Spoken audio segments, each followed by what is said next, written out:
The hearings of Amy Coney Barrett begin today officially, so we will see all of the fireworks that you would expect to see.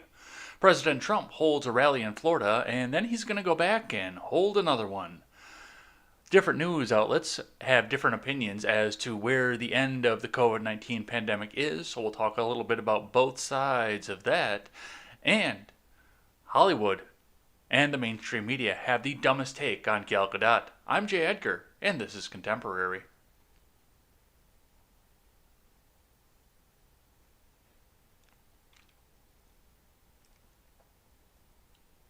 Good morning, folks. Welcome to Contemporary. My name is Jay Edgar. We've got a bunch of stuff to get to today. It was a little bit busier than I thought it was going to be. I looked up at the news today and saw some of the stuff on, your Daily Wire, your Fox, your Blaze, your various stuff like that. I'm like, this is going to be a slow show. We're going to get out here early. And then I went down the rabbit hole, and oh boy, was there a bunch of stuff going on here and a bunch of stuff that we need to cover. But before we get into any of that, head on over to freedomscoop.com. Freedomscoop.com is going to be your one-stop shop for all of your news and commentary needs. We carry great shows such as the Daily Ignoramus, the Breakdown with Birkenhoff, the Freckles and Brit Show, the Generational Gap now on their new night, the R-Rated Conservative now nightly. Is that it? Oh man, that's it. I thought I had one more. Oh, well, then there's me too. Pick up some of our swag over there in the swag shop and help us support great creators and help us keep putting out content like this. All right, let's get into the stocks for the day. Looks like we had an actual steady rise again, almost another point up yesterday, finally closing at 28,837.52. Looks like tech was carrying a lot of that up there, which maybe means that they think there's going to be another lockdown, so they're picking up their Netflix subscription again, or maybe they think that people are going to start going to work. Either way, it looks like everything is still going up on a steady rise. Inflation is going to have a point with that, but we'll talk about that. And let's see what the investors have to say. From Investors Business Daily, Dow Jones futures rise 200 points while tech stocks surge amid coronavirus stimulus talks. Apple, Tesla advance while Twilio soars. Why do I feel like I read this yesterday? Because I did. All right, we're skipping that because this is the exact same article I read yesterday. From the Wall Street Journal, U.S. stocks climb on earnings optimism. I feel like this is from yesterday too. This is from yesterday. All right, we're skipping stocks today because nobody put a new article out today, and I didn't even see that. All right, let's keep going then. Going right into the hearings. From Fox News, Barrett, Senate prepare for grueling second day of Supreme Court confirmation hearing. From Ron Blitzer. Senate Judiciary Committee Chairman Lindsey Graham ended the first day of Judge Amy Coney Barrett's Supreme Court confirmation hearing with a warning of the tough road that lies ahead. Monday's portion of the hearing ended before 3 p.m. local time as it consisted of the committee members and Barrett delivering their opening remarks without engaging in any back and forth. That changes Tuesday, which kicks off a lengthy questioning process, which I will be listening to throughout the entire day, so watch for that as we go along. We begin tomorrow, 30-minute rounds, followed by 20-minute rounds. Just do the math. We've got a couple long days ahead of us, Graham said. Noting the time allotted in reference to the 22 senators who sit on the committee, so get some rest. Beginning at roughly 9 a.m. Eastern Time, each senator will take turns grilling Barrett over issues that will likely be related to her background, past judicial decisions, overall judicial philosophy, hot-button legal issues, such as abortion. Wow. You can tell I got 3.5 hours of sleep last night, such as abortion or healthcare, or the man who nominated her, President Trump. Looking at the first day, it appears that the major part of Democrats' strategy for opposing Barrett is her past criticism of the Supreme Court's 2012 decision that upheld the Affordable Care Act, commonly known as Obamacare. Even though Obama didn't write it, it was just his pet project to jam the fucking thing through. 1 week after November's election, the Supreme Court will hear a case in which it will determine whether the Obamacare is still constitutional now that there's no longer a penalty attached to the individual mandate. In 2012, the court, in an opinion authored by Chief Justice John Roberts, ruled that the penalty is a tax and therefore is attached to a constitutional Congress power. The Trump administration argues that now there is no penalty and there is no constitutional basis for the mandate, and that as a result, the whole thing must fall. Which means, yes, the government cannot tell you that you have to buy a certain product or service. It is unconstitutional, even with the tax involved, and it was unconstitutional from the start. And I would love to see the justification to keep it going. That is a hearing that I kind of want to sit down and listen to from start to finish. Several Democrats, including the 2020 vice presidential nominee, Senator Kamala Harris, alleged that Trump and fellow Republicans wanted to hurry up and confirm Barrett so that she can be on the bench to hear arguments in the case as a key vote in eliminating Obamacare for good. Well, that and the fact that there is a heavily contested election coming up in 20 days. But we'll talk a little bit about Kamala Harris later. As Law and Crime's Elira Nanos pointed out, however, this could be a flawed argument given that 6 of the other justices have records that favor the principle of severability. This means that they could potentially rule that while the mandate is unconstitutional, other parts of the ACA could survive. A look to 3 years ago could also provide a glimpse at how Democrats may question Barrett. During her 2017 Seventh Court of Appeals confirmation hearing, she faced questions from Senators Feinstein and Durbin about her religious background and beliefs. Feinstein criticized Barrett at the time, saying that the dogma lives loudly within you, and that she was concerned. Durbin asked Barrett if she was an Orthodox Catholic, borrowing a term that Barrett used in a law review article she co-authored as a student in 1998. Yeah, I've got this feeling just reading through this part of this article that this is not going to be a slow day tomorrow. We're going to be looking at a lot more of this coming up tomorrow, and that is starting in 6 minutes. So we're going to miss the opening arguments for the day, but definitely something I want to be listening to throughout the rest of the day. And that's where I'm going to stop on this Fox article here. Let's keep going here. From Newsweek. Ilhan Omar says Republicans would lose their mind if Muslim women were nominated to the SCOTUS. I hate to go broken clock on Ilhan Omar, but it is right twice a day, and I think she actually might be right on this one. You can't argue with that. But let's see what the good representative from Minnesota and Somalia has to say. From Megan Roos. Congresswoman Ilhan Omar of Minnesota said on Monday that Republicans could lose their mind if a Muslim woman were appointed to fill a seat on the U.S. Supreme Court. Let's be clear about this. If a Muslim woman was nominated to SCOTUS, you would see Republicans lose their mind about her religious background, Omar wrote on Twitter. Sharia law would be trending right now. Miss me with that pearl-clutching and all this righteous talk about religious freedom. I can't argue against that. I really can't. She's right. Omar became one of the first Muslim women elected to the U.S. House of Representatives in 2018, alongside Representative Rashida Tlaib of Michigan. Omar's comments about nominating a hypothetical Muslim woman to the Supreme Court came as the first day of Senate Judiciary Committee nominations hearings for Amy Coney Barrett was underway. President Trump nominated Barrett to fill the seat left vacant by former Associate Justice Ruth Bader Ginsburg.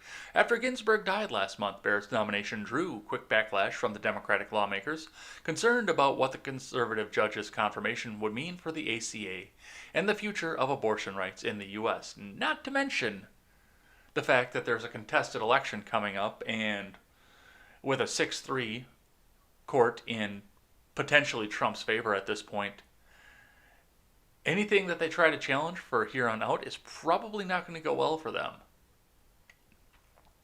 I'm sure that there's a bunch of other stuff that they have going through their minds right now as this is going along. But as far as Ilhan Omar goes, the GOP is notoriously predictable. Now, as of right now, I don't know that there is a Muslim woman out there who has the credentials and the background to be on the Supreme Court. Now, I'm not saying that it couldn't happen in the future. It really could. The Constitution says there should be no religious test to anything, but yeah, people like Lindsey Graham and even Ted Cruz, and many other people out there that are on the right side of the aisle are painfully predictable. And I think that she actually might be right on this. I'm pretty sure that they'd be going nuts right now if this was Hillary Clinton and Chuck Schumer nominating a Muslim woman, or I don't think a Muslim woman would be able to do that with her faith. I'm very surprised that Ilhan Omar can sit in Congress as a Muslim woman right now. But even a Muslim dude, I think, would probably raise a lot of eyebrows among the right side of the aisle. So, definitely something to think about coming forward into this and what could be possibly happening from this. Let's keep going here. From the Hill, Harris walks a fine line on Barrett as election nears. From Alexander Bolton, Democratic strategists warn that getting too aggressive with Barrett, a devout Catholic who finished first in her class at Notre Dame Law School and has been praised repeatedly for her calm temperament, could backfire. I think she wants to come off as asking thoughtful and fair, yet hard questions. I don't think that she wants to come off as being on the attack, says Rodell Molyneux, a Democratic strategist and former Senate leadership aide. Oh, I can't wait to watch this. I can't wait to watch this. I can't wait to watch this. Oh, I can't wait to watch this. There's a fine line you have to walk here, he added. If you're going to go on the attack, you need to make sure that your line of questioning is bulletproof, and the way that you set up your argument and your attack is not seen as just a partisan ploy, he said. Democratic lawmakers want to avoid another messy Supreme Court confirmation fight after losing 4 incumbents after the 2018 battle with then Supreme Court nominee Brett Kavanaugh, which was filled with personal recriminations.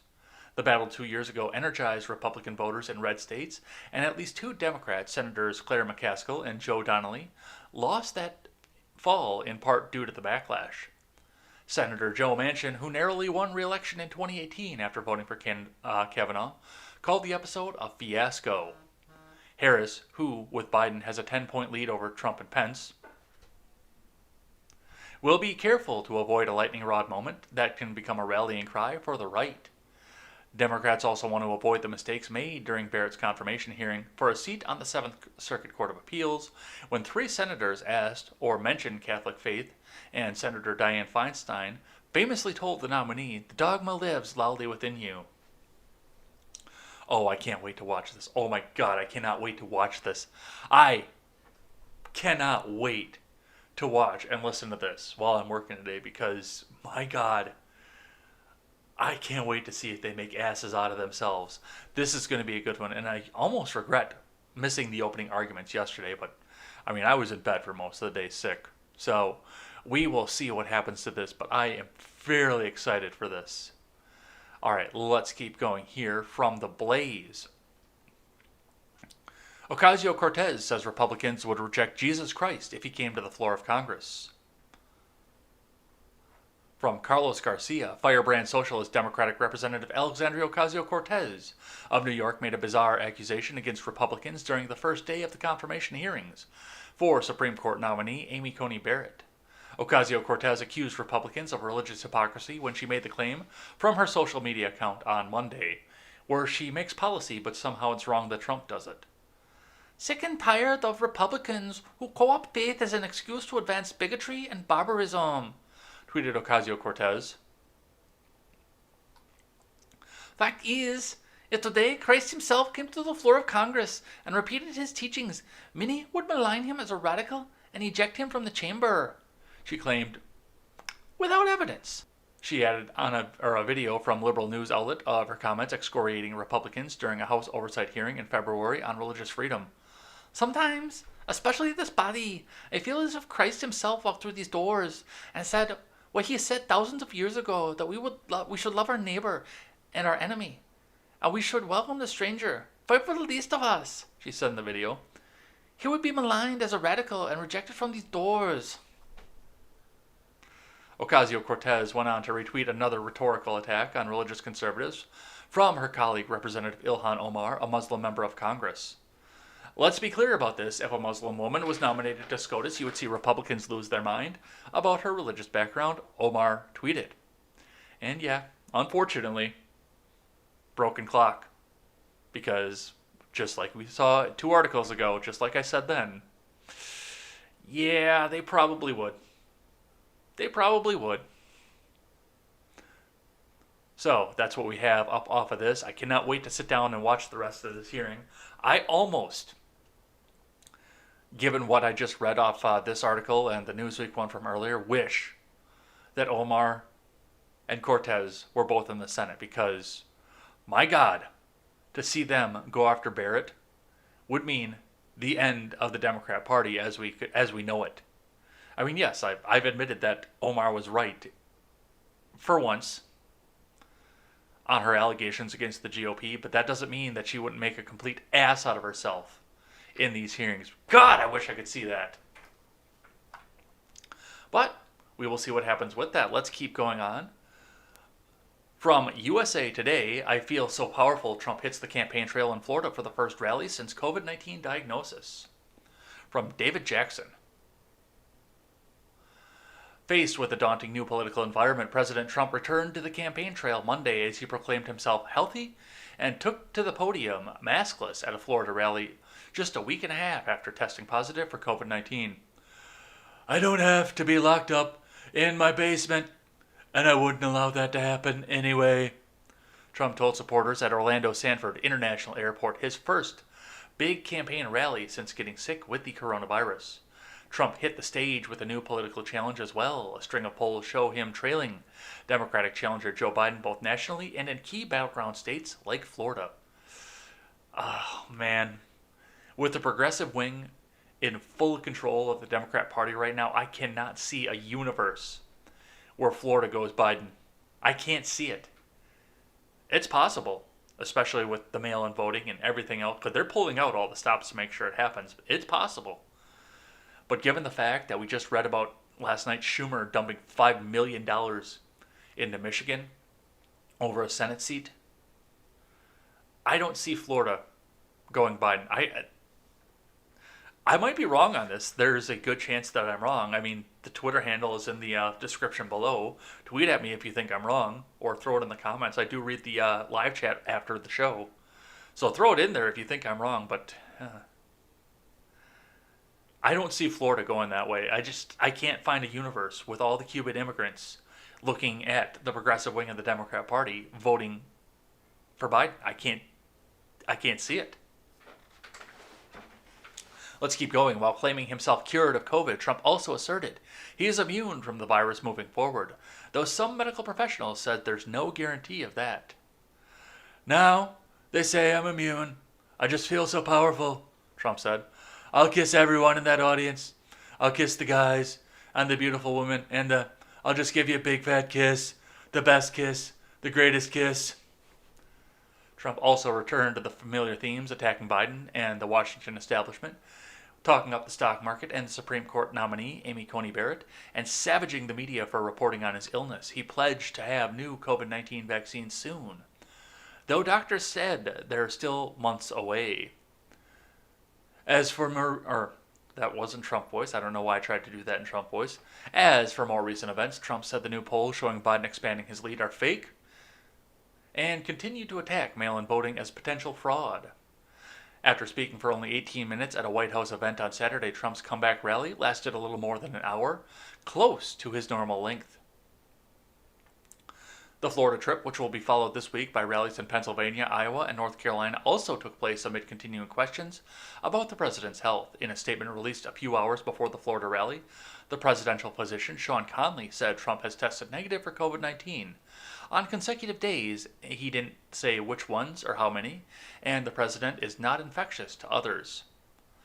Press Secretary Kayleigh McEnany and several of her aides were among West Wing staffers who announced last week that they had also tested positive for the virus. Donald Trump is a walking public health risk, said Joshua Schwerin of Priorities USA Action, a political action committee that supports Democrat candidates. Well, he would have said that if Trump had never tested positive for the virus, so I don't understand where the difference is between this. I mean, people that are in charge of these Democratic PACs have been saying this since the mainstream news first said the words coronavirus. That's one word, but I said two words. So, we'll see what happens off of that here. Moving on from that, from News Channel 8 out of Tampa, President Trump will be back in Florida for a rally on Friday. So he was there on Monday, and he'll be back there on Friday. Good for him. It's a beautiful state. I've been there. I'll probably go back again. But let's see what they have to say over at News Channel 8. No author given. Ocala, Florida. President Trump will be back in Central Florida for a rally on Friday. Trump will be hosting a Make America Great Again rally in Ocala at 4 p.m. At the Ocala International Airport, doors open at 1 p.m.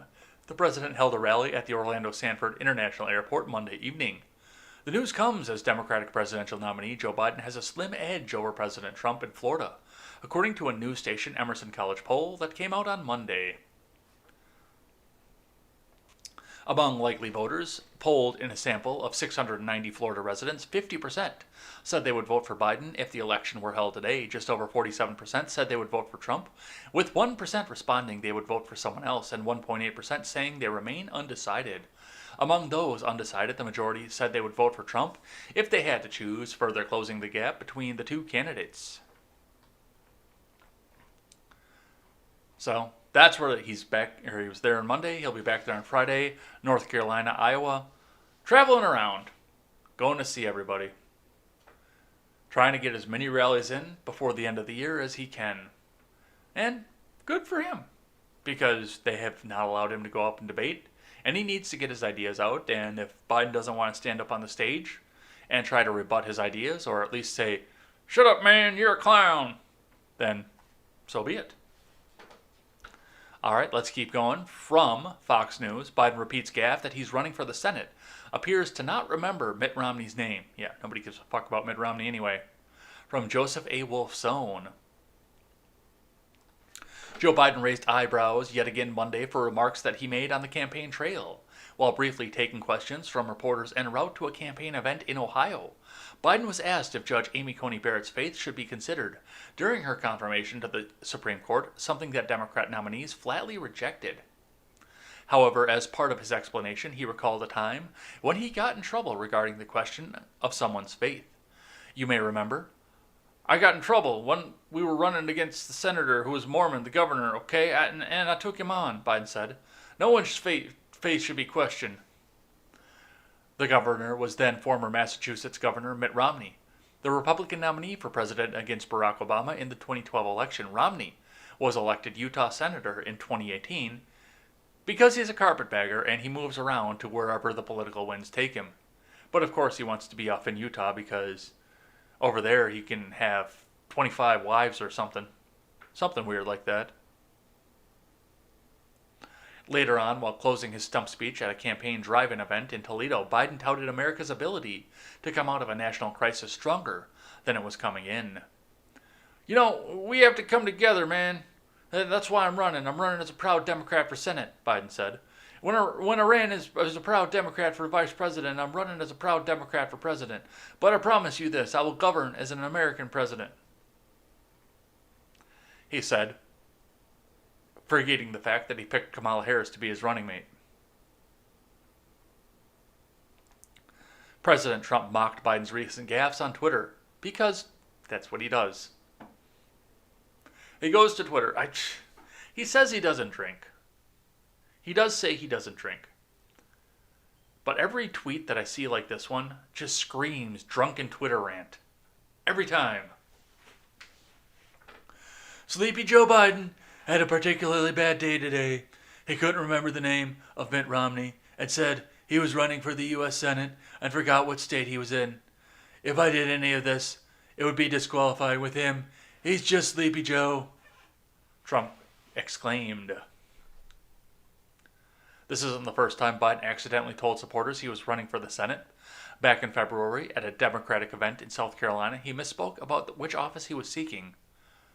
"You're the ones who sent Barack Obama to the presidency, and I've a simple proposition here. I'm here to ask for your help," Biden pleaded to Democrat voters. Where I come from, you don't go very far unless you ask. My name's Joe Biden. I'm a Democrat candidate for the United States Senate. Look me over. If you like what you see, help out. If not, vote for the other Biden. Give me a look, though, okay?" Vote for the other Biden.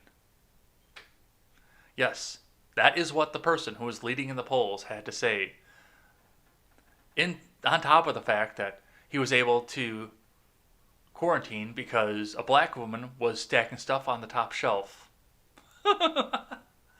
Oh, we listened to that one last night. 7 times. Thank you, Biden, for that. Let's keep going from the New York Post. Joe Biden blasts voters who say they're better off under Trump than Obama, from Emily Jacobs. Democratic presidential nominee Joe Biden questioned the memory of voters who felt they were better off economically under President Trump than under former President Obama, saying that those individuals probably shouldn't support him.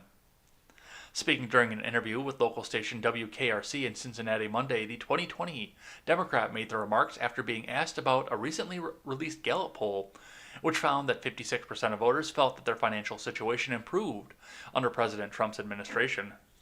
Biden was asked why those 56% of voters who liked President Trump for his economic policies should instead vote Democrat. Well, I think that they probably shouldn't, the former vice president quipped before going on to incorrectly restate the poll's findings while asking the news anchor a question. They think 54% of American people believe that they're better off economically today than they were under our administration.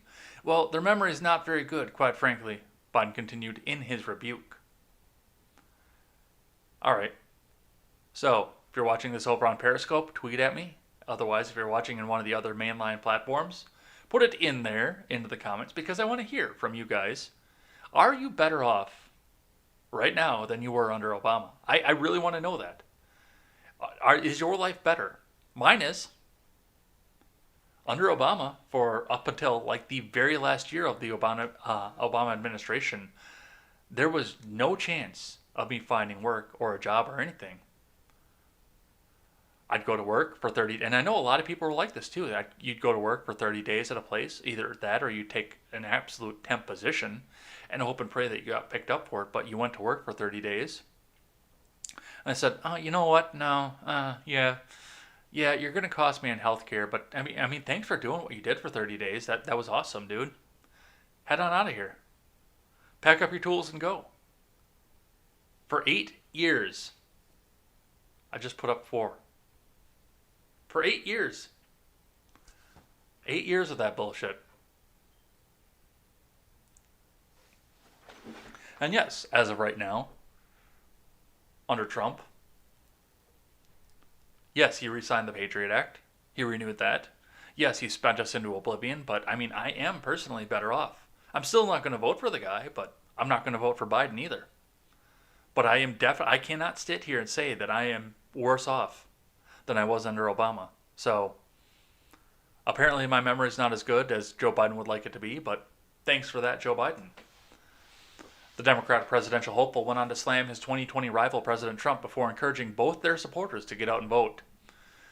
And in addition to that, we have a president who doesn't share the values of most Americans. He's not very honest with the people. Really? He's flouting the conventions relative to public safety in terms of, even now not wearing a mask. The guy who's been a super spreader, but look, whatever they believe, they should go out and vote. People should vote, period. Yeah, that's not what you're supposed to be saying right now, coming up against an incumbent. But we'll see what happens there, and you guys as well. Make sure you get out and vote, because you need to. I didn't say that I'm not voting. I am voting, but it's going to be all down ticket for me. All right, let's keep going here. From NPR, who talks like this on the radio while you're driving, makes you fall asleep while you're driving. Maybe they're one of the lead causes of car accidents. We don't know. And even if they were, rather, they wouldn't tell you. Because they want to keep transmitting like this. And I don't know who can listen to that, but California officials tell state GOP to stop distributing ballot drop boxes. From Anastasia Sulkas? I don't know how to pronounce that. Unauthorized election drop boxes have been found across California in Los Angeles, Orange, and Ventura counties, as well as in Fresno on Monday. California Secretary of State Alex Padilla and Attorney General Xavier Becerra sent out a cease and desist letter to the state Republican Party, which appears to own at least some of these collection boxes. In a statement to NPR Monday night, California GOP spokesperson Hector Barajas wrote, "We're going to respond to the letter, continue our ballot harvest program, and not allow Secretary of State to suppress the vote." According to reporting from the Orange County Register, many of these drop boxes bear signs claiming that they're official and are located at local political party offices and churches, as well as at candidates' headquarters. In Fresno, the local ABC affiliate reported that in some instances the boxes were simply cardboard containers without locks. The Register also reported that Fresno County Republican Party had on its website a list of secure ballot drop box locations, including its own offices, gun shops, and other businesses. None were official county drop box sites. As of Monday evening, that list appeared to have been removed from the party's website. LAist, which is a part of member station KPCC, reported that Padilla and Becerra said at a press conference on Monday that they sent cease and desist letters to state GOP, as well as Republican Party chapters in Los Angeles, Orange, and Fresno. The unauthorized collection boxes must be removed by Thursday, the official said. On Monday, CBS Los Angeles reported that the California Republican Party acknowledged that it owned such boxes without confirming how many there are or where they're located. Yeah. I mean, I don't know what California law is about ballot harvesting. I know that we just saw the case come out of Minnesota where people were ballot harvesting and doing so illegally, and coming in and coming right out and saying that they were destroying the ballots or filling them out as it were. I still don't believe the sanctity of that particular Veritas video, but it at least raises the question. And going down into Los Angeles, I mean, they don't want the Republicans to harvest ballots. That's the Democrats' job, is to harvest ballots and make sure that no Republican ballots get out there. California is going to be called for Biden within 25 seconds of the polls closing, because no Republican ballots are going to get out there and get counted. But we'll see what happens up off of this. I have a feeling there's a legal battle coming out of this. Possibly a law change, possibly some federal influence into the election, so we'll see what happens to this. I thought it was entertaining. Let's keep going here. I got one here from Newsmax that I picked up from The Hill. I saw it up on the side of the banner, and I thought it was interesting. I thought you guys would enjoy it. In supporting Trump, millions resist rising dictatorship of a one-party state. This is from Robert J. Hutchinson. Let's be honest, shall we? The Democrats and their allies and the controlled media will do anything to get rid of Donald Trump. Everyone knows this. It's not even a secret. Even Democrats joke about their century-old slogan, vote early, vote often. When history is allegedly on your side, the ends will always justify the means, at least in the minds of the far left. However, what the hate-filled progressives who have taken over the Democrat Party don't seem to understand is that the entire world, both inside and outside the U.S., has watched their every move these past 3 years. The world has seen everything, forgotten nothing. We all watched disgraced former FBI agent Peter Strzok smirk on TV as he bragged about his role in illegally spying on the Trump campaign and protecting Hillary Clinton from charges of destroying evidence under congressional subpoena. We watched as Special Prosecutor Robert Mueller, in his live testimony before Congress, could barely remember anything from the report he had supposedly written. We watched as far-left Democrats and their allies in the controlled media openly suborned witnesses to commit perjury during the Brett Kavanaugh confirmation hearings, coaching women who later recanted under threat of criminal prosecution to claim Kavanaugh had been present at gang rapes. We watched as the ranking Democrat Senator Dianne Feinstein claimed on live television that she didn't know that the manufactured harassment allegations against Kavanaugh, closely guarded by her office for 60 days, had been leaked to the media just days before his confirmation hearing. To say America has been red-pilled by the constant violent attacks on Donald Trump and other conservatives, that their eyes have been opened to the authoritarianism and that is at the heart of the media industrial complex, is just an understatement. Americans now understand that they can't believe a word the corporate media says, that whatever they see on television or read over the internet is tightly controlled by tech billionaires. We now live in a society like communist East Germany, in which unelected elites control what people can say or think. If you question the woke orthodoxy in any way, for example, by voting against gay marriage or complaining when the far-left peaceful protesters terrorize innocent people on the street, you can now be legally fired from your job. To top it off, in recent weeks, the progressive Democrats and their media have repeatedly threatened violence if they don't get their way this election. And that is a bunch of stuff to think about as we move along into this, as we go down into this coming election, and we look at what's going to happen out of this. Everything that he said is true. It's very propagandistic in the other direction, but it has truth to it. I don't expect, if Biden wins, this channel to survive. I don't. I don't expect there to continue to be a D-Live if Joe Biden wins, or a BitChute, or anything else. Sticks, Axe, and Hammer, he'll get the YouTube axe. My Twitter, probably gone if Biden wins. Because I'm dissenting. And I'm not even dissenting in the direction of Trump as much as progressives want you to believe that I am. Because I'm not voting for the guy.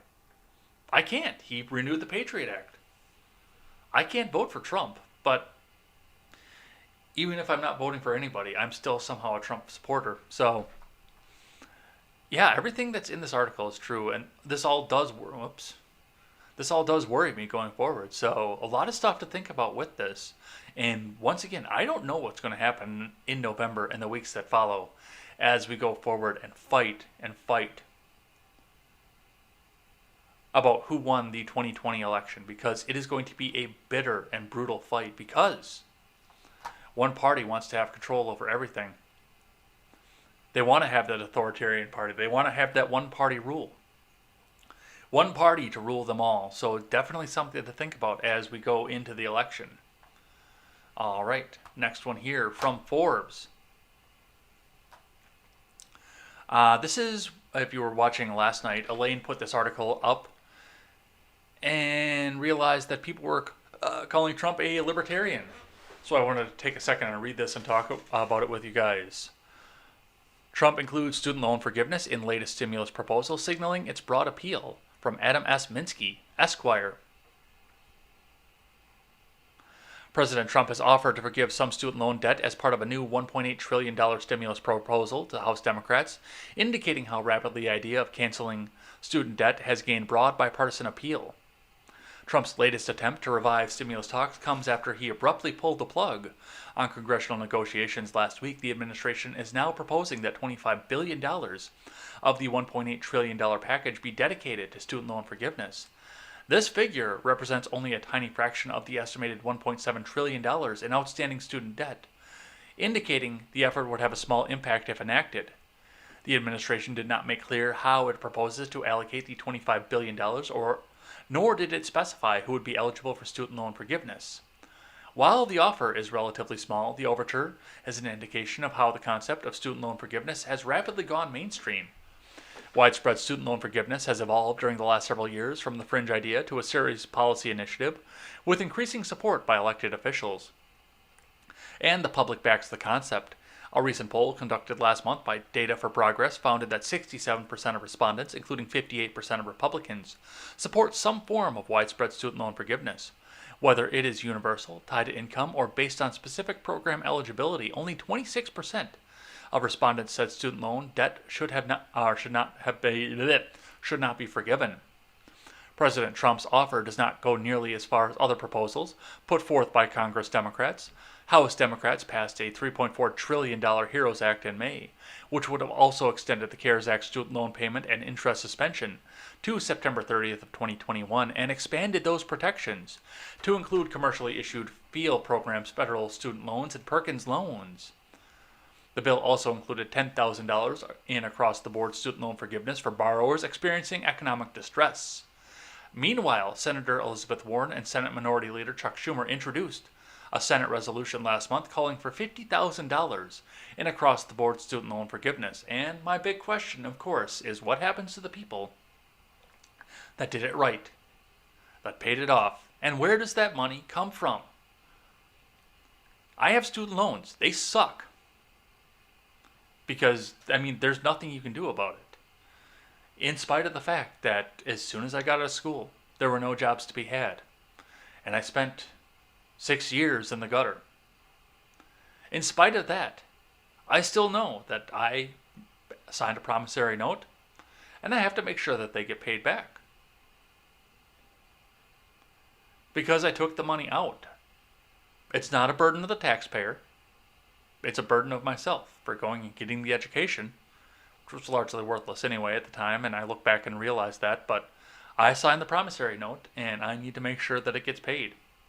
The taxpayers didn't sign the promissory note, and it's not the cost of living in a society, as much as they want you to believe that. It's none of that.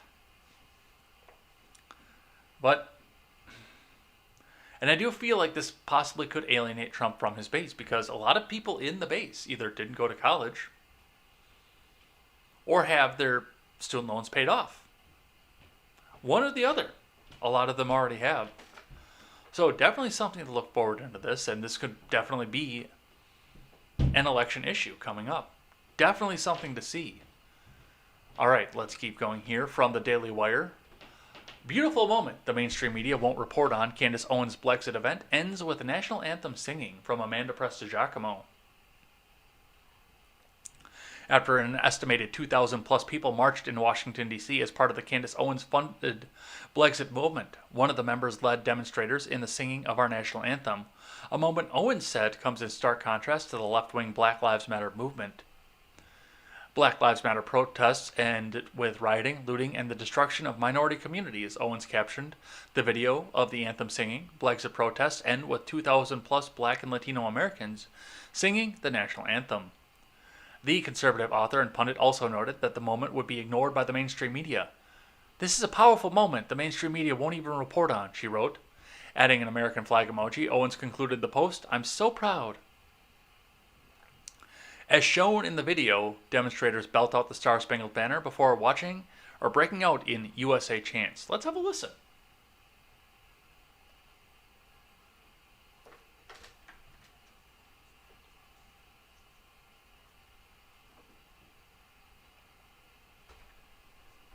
Oh, say, can you see by the dawn's early light what so proudly we hailed at the twilight's last gleaming, whose broad stripes and bright stars through the perilous night. Oh, the land was we were so gallantly streaming, and the rockets red glare, the ones bursting in air, they grew through the night, that our flag was still there.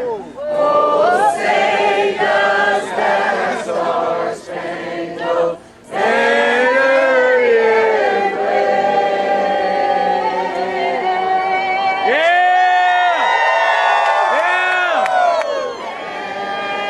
Of the free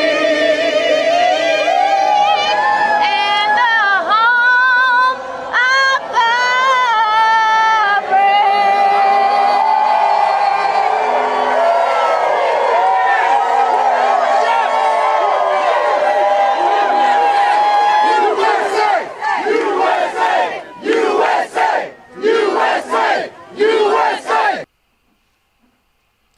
All right, that's what that sounded like. And I mean, this is so far in the other direction of blind fealty and religious fealty to the country. So far in the opposite direction of what we're seeing from Black Lives Matter. And it's hard for me as a Federalist to get that patriotic. Let's put it that way. It's hard for me to get that way because I would rather see more control taken away from D.C. and more of our national identity taken away from D.C. and put back into where we come from. Like Wisconsin pride, Michigan pride, stuff like that. Or even city pride. I would rather see that kind of stuff, but I mean, the Daily Wire author, Amanda Prestigiacomo, is absolutely right on this. I mean, you wouldn't see this out of the other side of the media, out of the mainstream media. They're not going to show you anything like this because it doesn't fit their narrative that all black people have to be maligned and hate the country because they say so. So definitely something to watch off of this, and good on them for coming out and doing the opposite. All right, let's keep going here from the New York Post. Hospitalizations increase in New York amid second COVID-19 spike. From Bernadette Hogan. Hospitalizations have increased in New York alongside alarming spike in coronavirus cases that have caused Governor Andrew Cuomo to reinstate cluster containment zones and shut down schools in specific areas. A total of 878 New Yorkers were hospitalized as of Monday, an increase of nearly 60 patients compared to Sunday's data, recording 820 hospitalized individuals. The largest single identifiable addition is from the microclusters, Cuomo told reporters during an afternoon phone conference. Remember, we were at 18,000 hospitalized, so the hospitalization number to us is more relevant as an indicator for where people are, where the cases are coming from, again, right? Last week, the governor instituted a new hotspot cluster zone map, including portions of Brooklyn and Queens, as well as Rockland, Orange, and Broome counties.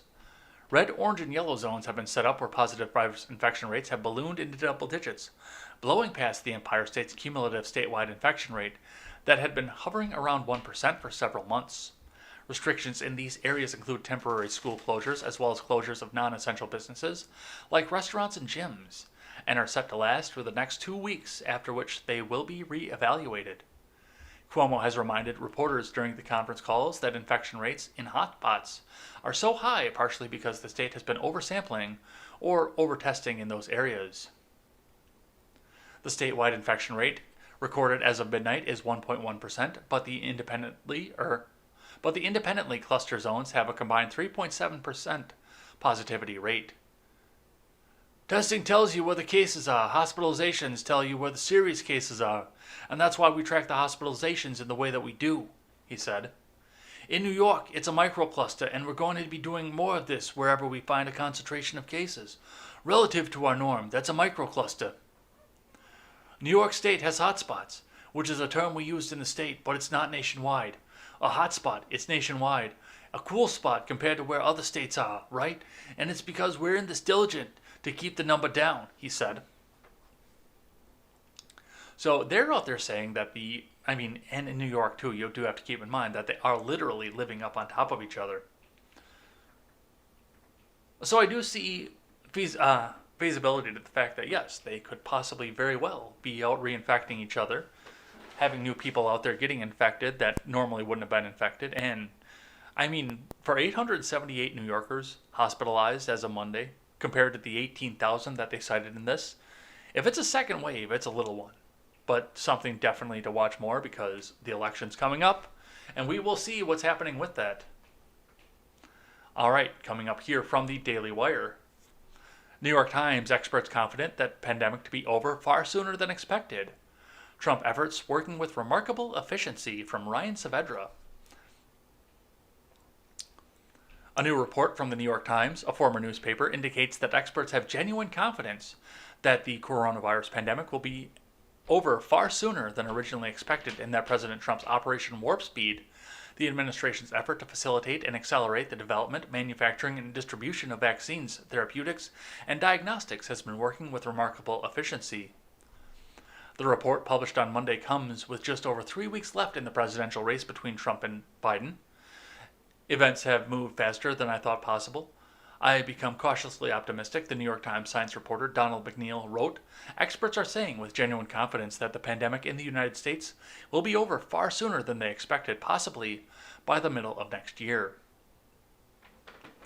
The report noted that the U.S. was faring much better than it did during the Spanish flu, which cost 675,000 Americans their lives, adding to the country's population. At the time was 103 million, so the toll is equivalent to 2 million dead today.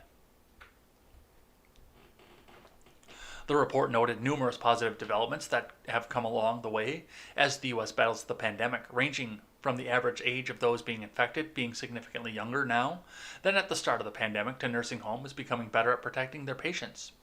Sometime in the next 3 months, health experts say the FDA is likely to begin granting approval to vaccines now in the works, the report said.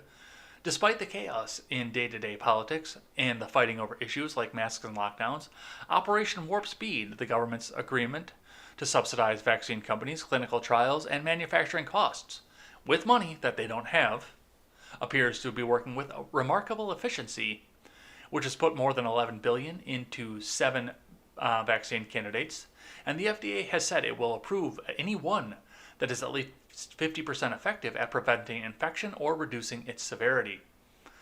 So, slightly worse than the flu vaccine is what you're telling me.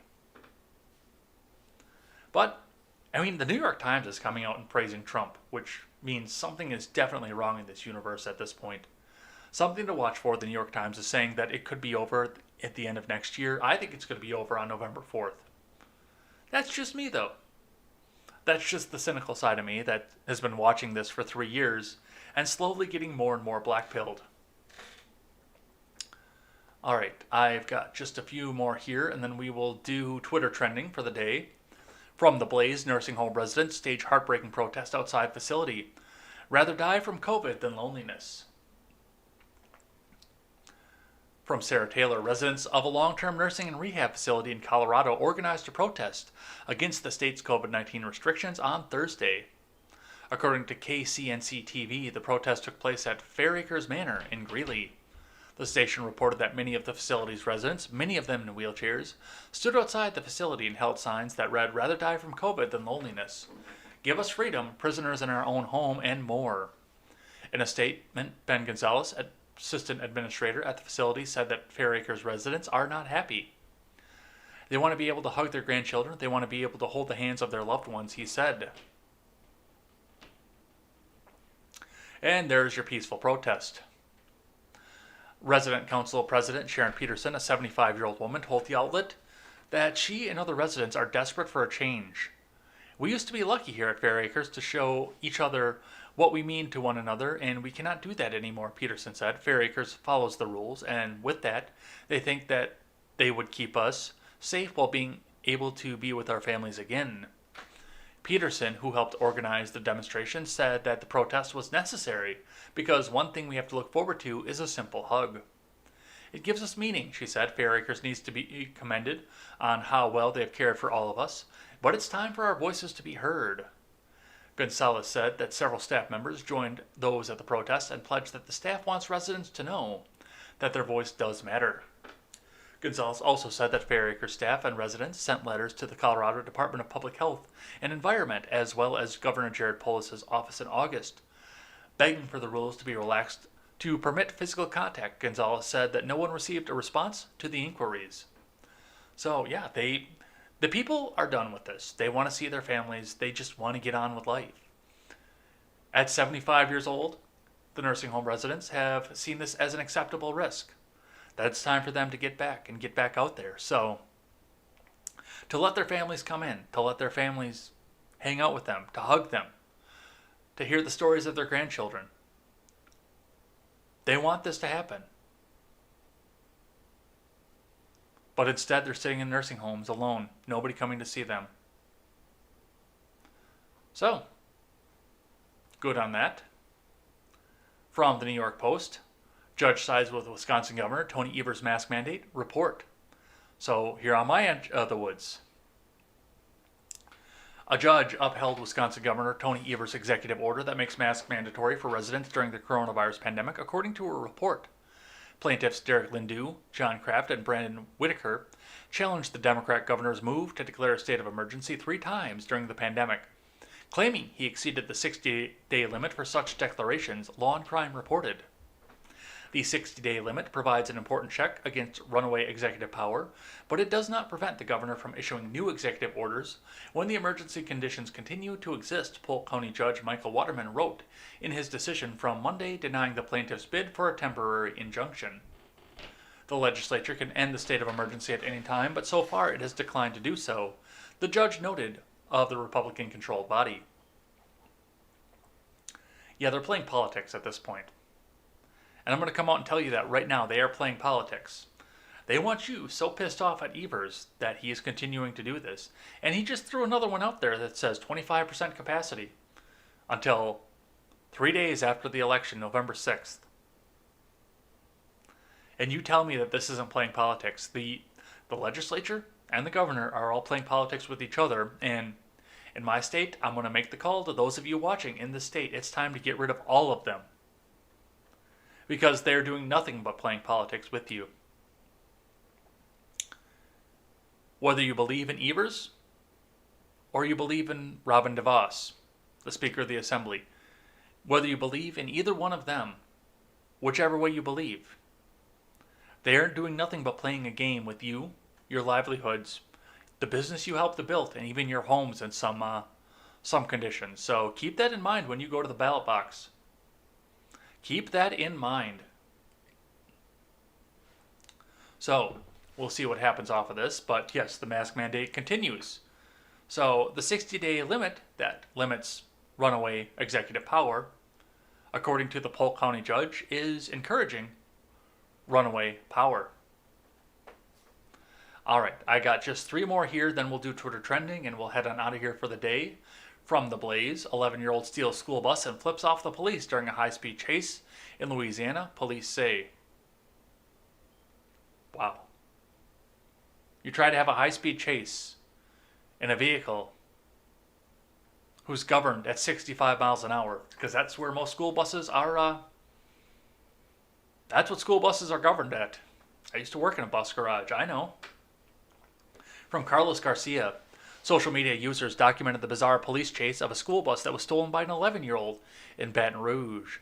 Police said the boy taunted them and flipped them off during the 45-minute chase on Sunday. I'm going to send this over to Rebel with a Cause because this is his neck of the woods. I don't know how far he is away from Baton Rouge, but I know he is in the great state of Louisiana. So I'm going to send this over to him just to see what he has to say. Police said the boy taunted them and flipped them off during the 45-minute chase on Sunday. Baton Rouge Police Department spokesman Lejean McNeely said that the boy was able to climb into the school bus that belonged to a contractor working with a Head Start Elementary. The boy eventually crashed the bus into a large tree in front of a residence.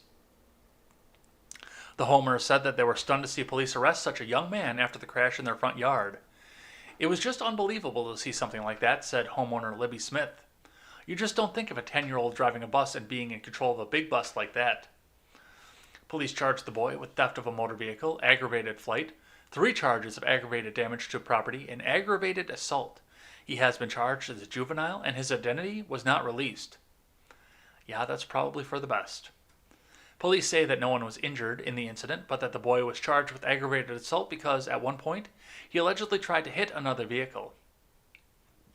On Monday, the police said the bus had a push-to-start ignition. Oh, I guess I didn't know that they put those in there at this point. Where I used to work, we actually had a universal key, one that started every bus. I may or may not still have that key, too. McNeely said that the boy told the officers he did it just to do it. Just to do it. Well, that's always a good reason to do that.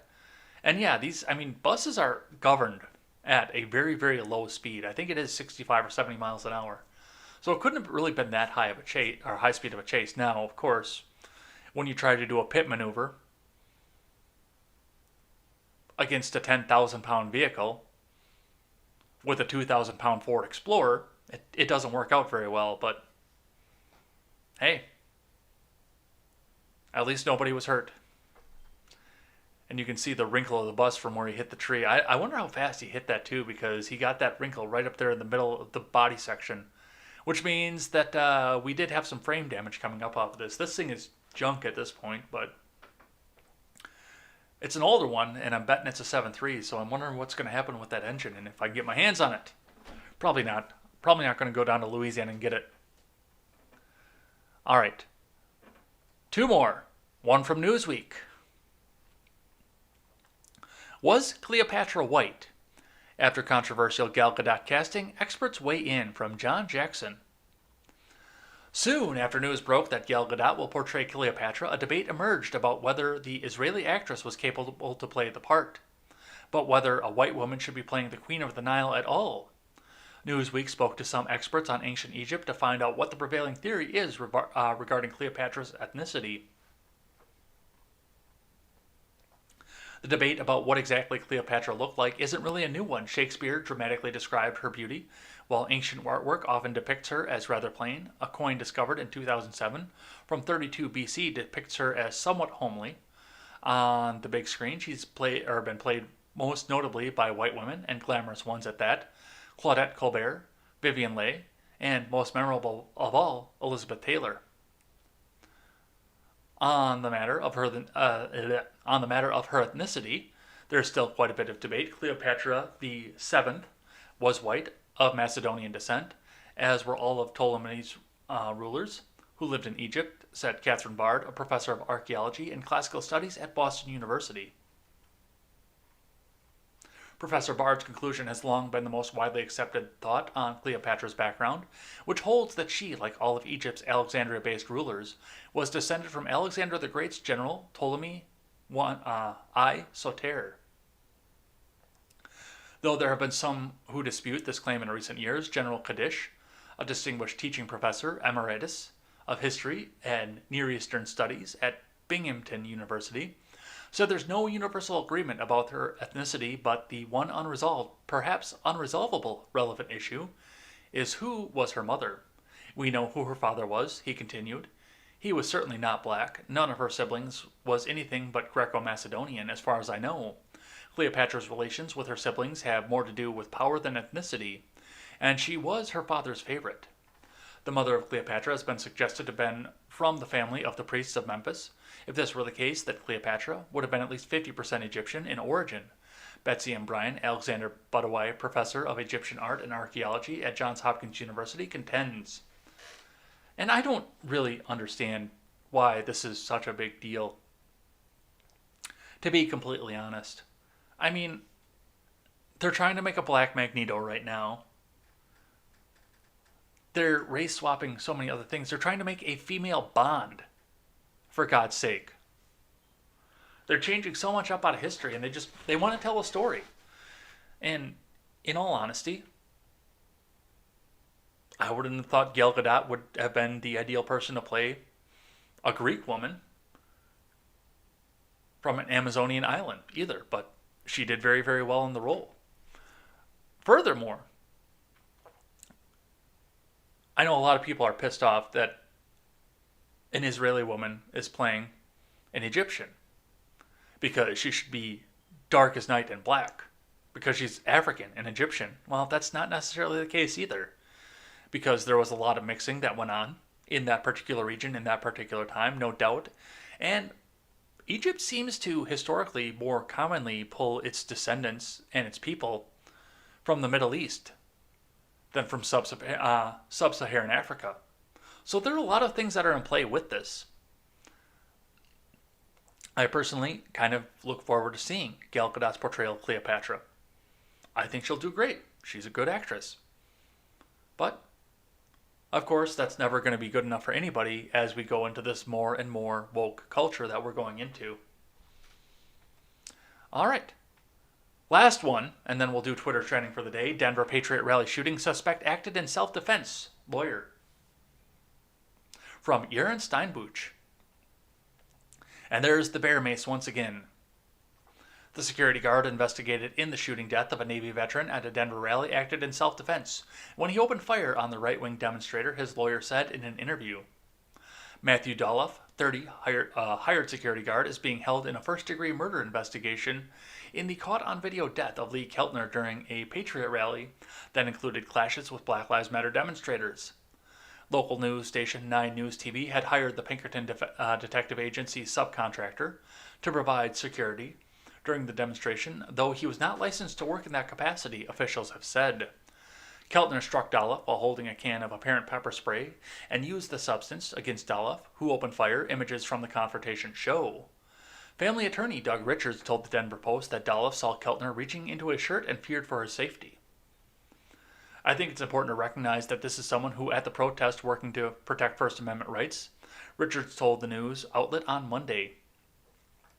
He was not there on behalf of any organization or to advance any political agenda. You can see in the images that he put his body in between the protester and the reporter. Matt was doing everything he was supposed to do and everything he was trained to do, he added. Dahl's concealed carry permit was yanked after the shooting pending the outcome of his first-degree murder case, according to KCNC-TV. Richards said that Dahl had worked as an armed security guard at the debate between Colorado's U.S. Senate candidates held at Denver 7's TV studio. The station confirmed that he was one of the guards at the event, but disputed that he was armed. "We do not use armed guards," news director Holly Gaunt told the Denver Post in an email. "We've always told Pinkerton that we want unarmed guards." Richards said that he did not know precisely what security training Dahl had undergone or who provided the training. Even if he didn't carry the special Denver security license, it didn't stop Pinkerton from sending Matt into that job, and it doesn't change the fact that Matt was acting in self-defense, the attorney told the newspaper. Yeah, but there are some other things that go along with this as well, and I mean, a lot of this does come into wrong place at the wrong time, in a place that he shouldn't have been in the first place, if he was not licensed to be a security guard. And the Navy vet would probably be alive today, Keltner, he would probably be alive today, had this oversight not gone over. Now, this is different from the Rittenhouse case in the fact that Rittenhouse was voluntarily there. No, he probably shouldn't have been there either, but he was up there trying to clean up. He wasn't in there under the employ of somebody else. He was just there trying to help on his own volition. Dahl was at this event under the employ of Pinkerton Detective Agency, so there's a lot going on with this. And one of the other sides of this is if the lawyers are trying to claim self-defense right now, as they are with Dahl, then they really need to look back at Rittenhouse and say, okay, well, if Dahl can get away with self-defense off this, then a kid who was about to get hit by a skateboard and shot by a handgun also needs to take off on self-defense. So, we'll see what happened there. This is going to be an ongoing story, and I have some faith that we could actually see an end to this as well. All right, and that's going to be it for the news, and the last thing we do on the Monday show is Twitter trending. So let's get up to the trending tab here and see what we've got going on. And we will do 5 trends here and see what's happening with them. Number 1 trending, Apple event. Today, Apple is expected to reveal its newest iPhone during a virtual event. So that's going to be something that people are going to be excited for because they want to run out and spend a whole bunch of money on their cheap Apple product that came from China. Number 2, Prime Day. That's a promoted tweet, but I'm going to put it up there anyway. Amazon Prime Day is coming, and they're going to have a bunch of discounts on a bunch of stuff, and I might go and buy some stuff. And we skip all the Tuesday stuff. So the next one here is going to be Springsteen, will be the third one here. So what's happening with Bruce? Look who got a Twitter emoji with their hashtag, Springsteen. So apparently they've got an emoji to go along with that. The boss has a Twitter emoji. Now you're on lines with the hashtag MeToo movement. Lindsey Graham is trending right now because he probably had the opening remarks. I'm not going to sit down and listen to 3 minutes of that, but I will be listening to that later on. But apparently he's talking about why the ACA should be struck down this morning. And that's all I could think from is vote for Jamie Harrison. You can almost hear a sad trombone playing while Lindsey Graham cries about being outraised by Jamie Harrison. And I can't wait to see his sorry ass lose. Okay, I'm definitely looking forward to listening to see what happens to this and what Lindsey Graham had to say. We'll be doing that off mic, but we'll probably be talking about it tomorrow too, so. All right, Howard the Duck. People are responding to former NFL player Chan Johnson after he said Howard the Duck is one of his favorite movies.